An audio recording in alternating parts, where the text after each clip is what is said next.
জুতো বানিয়ে আনতে, তারপর আমার সোনা গায়ে চড়াতে যাবে।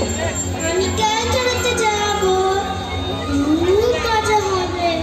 কিন্তু মা, আমি একটা কথা চিন্তা করেছি। কি সোনা?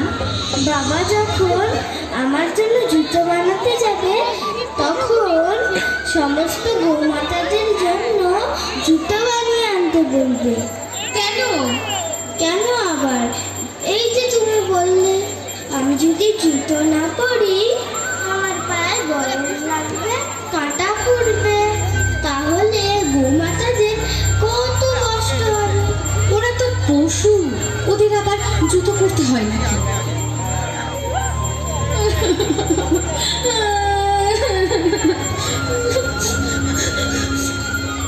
কি হলো কানা? আবার কি হলো? তুমি গোমাতাকে পশু বললে কেন? মাতা কি কখনো পশু হয়? লালা, লালা, তুমি কান্না বলো না।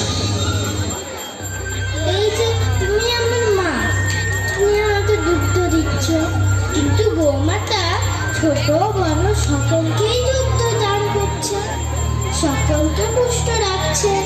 গোমাতা কেবল মাতা নয়, সর্বশ্রেষ্ঠ মাতা হলেন গোমাতা। ওরে আমার সোনা, আমার ভুল হয়ে গেছে। আমি এমন ভুল আর কখনো করবো না। তুমি ঠিক বলেছো লালা, গোমাতাই হলেন শ্রেষ্ঠ মাতা। তুমি কালকে থেকে গায়ে চড়াতে যাবে, কেমন? আমার সোনা মা, আমার লক্ষ্মী মা।